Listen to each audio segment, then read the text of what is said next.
تصوف کی دنیا کے تحت صحبت بااولیاء میں مسائل السلوک پر ہم گفتگو کر رہے ہیں۔ آج بھی اس حوالے سے گفتگو کریں گے، اور جیسا کہ آپ جانتے ہیں کہ مسائل السلوک یہ حضرت حکیم الامت مجدد ملت مولانا اشرف علی تھانوی رحمہ اللہ تعالیٰ نے اپنی نابغہ روزگار تفسیر بیان القرآن کے اندر جمع فرمایا ہے۔ لہذا ترجمہ مسائل السلوک کے عنوان سے انہیں وہ مسائل جمع کیے ہیں۔ یہ اصل میں تصوف سلوک کے مسائل ہیں، گویا کہ تصوف سلوک کے علوم کو قرآن کریم کی آیات سے ثابت فرمایا ہے، اور یہ حضرت حکیم الامت تھانوی رحمۃ اللہ علیہ کا ایک عظیم کارنامہ ہے کہ تصوف سلوک کے جو علوم و معارف ہیں ان کو قرآن و سنت سے، قرآن و احادیث سے آپ نے مزین فرمایا اور مدلل فرمایا، بالکل، تاکہ یہ سمجھ لیا جائے کہ یہ تصور تزکیہ کے جو علوم ہیں یہ خود ساختہ نہیں ہیں، بلکہ ان کی اصل قرآن میں موجود ہے، ان کی اصل احادیث میں موجود ہے۔ لہٰذا تفسیر کے اندر ترجمہ مسائل السلوک کے عنوان سے حضرت نے یہ سارے نکات جمع کیے ہیں۔ تو آج بھی ہم بات کریں گے سورۃ بقرہ کی آیت نمبر 130 پر، کہ جس کے تحت حضرت حکیم الامت تھانوی رحمۃ اللہ علیہ نے تصوف کے ایک مسئلے کو ثابت فرمایا ہے۔ اعوذ باللہ من الشیطان الرجیم، بسم اللہ الرحمن الرحیم، ومن يرغب عن ملة ابراہیم الا من صفی نفسہ وَلَقَدِ اصْطَفَيْنَاهُ فِي الدُّنْيَا وَإِنَّهُ فِي الْآخِرَةِ لَمِنَ الصَّالِحِينَ۔ ترجمہ: اور کون اعراض کرتا ہے ابراہیم علیہ السلام کی ملت اور طریقے سے مگر وہ شخص جس نے اپنے آپ کو بے وقوف بنا لیا، اور البتہ تحقیق ہم نے چن لیا ابراہیم علیہ السلام کو دنیا میں، اور بے شک وہ آخرت میں البتہ نیکوکاروں سے ہوگا۔ یہ آیت ہے۔ اس آیت سے حضرت حکیم الامت تھانوی رحمۃ اللہ نے ایک مسئلہ ثابت فرمایا ہے، اور یہ آیت حضرت تھانوی رحمۃ اللہ نے تفسیر جو لکھی ہے، یہ اس آیت سے پہلے جو رکوع ہے اس میں حضرت ابراہیم علیہ السلام کے مختلف کارناموں کو ذکر کیا گیا ہے، خاص طور پہ کعبۃ اللہ کی تعمیر، کہ آپ نے جو اپنے بیٹے اسماعیل ذبیح اللہ علیہ السلام کے ساتھ مل کے کعبۃ اللہ کی 25 دن کے اندر کعبۃ اللہ کی تعمیر کی، اور اس کے بعد آپ کی زندگی کے جو کارنامے تھے ان کو جس رکوع میں ذکر کیا گیا، اور اس کے بعد اس مضمون کو قرآن نے ذکر کیا کہ ابراہیم علیہ السلام کی جو ملت ہے، ان کا جو طریقہ ہے، ان کی جو لائی ہوئی شریعت ہے، اس سے اعراض وہی کرے گا جو بے وقوف ہوگا، یعنی جس کے بعد جہالت ہوگی اور معرفت نور سے جو بے بہرا ہوگا وہی منہ موڑ سکتا ہے، ورنہ ابراہیم علیہ السلام کا ایسا صاف و سیدھا طریقہ جو توحید اور شریعت کا راہ بتلاتا ہے، اس کو اختیار نہ کرنا بے وقوفی کا کام ہے۔ تو یہ مضمون جو ہے وہ اللہ تبارک و تعالی نے ذکر فرمایا۔ اس مضمون سے حضرت تھانوی رحمۃ اللہ نے ایک مسئلہ ثابت فرمایا۔ تصوف کے اندر ایک بات مشہور ہے کہ من عرف نفسہ عرف ربہ، جس نے اپنے آپ کو پہچان لیا اس نے اللہ کو پہچان لیا، کیونکہ اپنے نفس کو جس نے پہچانا، اپنی جسم جان کو جس نے پہچان لیا، وہ اللہ تبارک و تعالیٰ کی معرفت پا جاتا ہے۔ یہ وہ مقولہ ہے۔ اس کی حقیقت کیا ہے؟ اس کی حقیقت یہ ہے کہ اصل میں اپنے نفس کو پہچاننے کا مطلب یہ ہے کہ یہ سمجھ جاتا ہے کہ یہ میرا نفس جسم و جان یہ ممکنات میں سے ہے۔ ممکنات کا مطلب یہ قائم بالذات نہیں ہے، یہ ایک قائم بالذات کی فیض کی وجہ سے قائم ہے، خود اپنے اندر قیام کی اس میں طاقت نہیں ہے،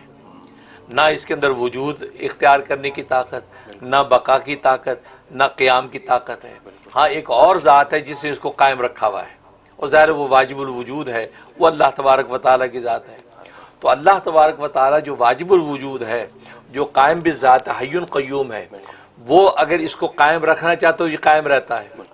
اگر وہ قیام کی طاقت ہٹا لے اور اس کی رحمت کا سایہ ہٹ جائے تو یہ قائم بھی نہیں رہ سکتا، یہ فنا ہو جاتا ہے۔ تو گویا کہ یہ حقیقت پتہ لگانا کہ میرے نفس جسم و جان کی حقیقت کچھ بھی نہیں ہے، میری حقیقت تو ایک رنگ کی سی ہے کہ رنگ کسی چیز کے اندر ہو تو نظر آتا ہے، رنگ کی اپنی کوئی حیثیت نہیں ہے۔ وہ کسی کپڑے میں ہوگا تو چمکے گا، کسی دیوار پہ ہوگا تو چمکے گا، پانی میں ہوگا تو جو اس کا رنگ اٹھے گا اس کی اپنی، وہ تو ایک عارض ہے، وہ کسی جوہر کے اندر اس کو اپنی جو ہے وہ رانائی دکھاتا ہے۔ بالکل اسی طریقے سے جب انسان اس تحقیق کو دیکھتا ہے کہ یار میری جسم و جان یہ کوئی حقیقت نہیں ہے، یہ اس کی عنایت پر میں قائم ہوں، اس قیوم ذات کی وجہ سے میں قائم اور دائم ہوں، تو میں ناز کس بات کا؟ تو جب اپنی ذات کو پہچانتا ہے تو پھر وہ اس ذات کی پہچان کی طرف نکل کھڑا ہوتا ہے کہ یار مجھے قائم کس نے رکھا ہوا ہے، تو خدا تک پہنچ جاتا ہے، وہ سمجھ جاتا ہے کہ اللہ تبارک و تعالیٰ کی ذات ہے، وہ حی قیوم ہے، وہ قائم ذات ہے، لہذا اسی ہی سے سب کچھ ہونے کا یقین اور اس کے غیر سے کچھ نہ ہونے کا یقین اس کے قلب و جان میں بیٹھ جاتا ہے۔ یہ مطلب تھا اس کا، من عرف نفسہ، جس نے اپنے آپ کو پہچانا، اپنے نفس کو پہچانا، تو وہ اپنے رب کو پہچان لیتا ہے۔ چانچہ روایات میں آتا ہے داؤد علیہ السلام سے اللہ تبارک و تعالیٰ نے فرمایا کہ اے داؤد تو اپنے نفس کو پہچان، جب تو اپنے نفس کو پہچان لے گا تو مجھے پہچان لے گا۔ تو حضرت داؤد علیہ السلام نے عرض کیا اے رب ذوالجلال، میں اپنے آپ کو کیسے پہچانوں اور پھر میں تجھے کیسے پہچانوں، اس کا کیا طریقہ ہے؟ تو اللہ تبارک و تعالیٰ نے فرمایا کہ تم اپنی فنا پر غور کر، اپنی عاجزی ناتوانی پر غور کر، اور میری قدرت و طاقت و بقا پہ غور کر۔ تو بس یہ تب ان دو نقطوں پہ غور کرے گا تو اپنی جسم جان کو پہچان لے گا کہ میں تو فانی ہوں، میں باقی رہنے والی ذات نہیں ہوں، اور اللہ تبارک و تعالیٰ باقی رہنے والی ذات ہے، وہ باقی ہے، اور وہ جو ہے قدرت والی اور طاقت والی ذات ہے۔ تو جب یہ تصور باندھے گا تو اپنے آپ کو پہچان کر تو مجھے بھی پہچان لے گا۔ تو فرمایا کہ یہ جو آیت ہے جس کے اندر اللہ تبارک و تعالیٰ نے فرمایا کہ کون اعراض کرتا ہے ابراہیم علیہ السلام کی ملت و طریقے سے الا من صفیہ نفسہ، جس نے اپنے آپ کو نہیں پہچانا، یعنی اپنے آپ کو پہچاننے سے بے وقوف ہو گیا۔ اگر نفسہ کا لفظ موجود ہے کہ اگر اس نے اپنے آپ کو پہچانا ہوتا تو یقیناً وہ اللہ کے پیغمبر کو بھی پہچانتا اور اللہ کے پیغمبر کو پہچان کے اپنے اللہ کو بھی پہچان لیتا۔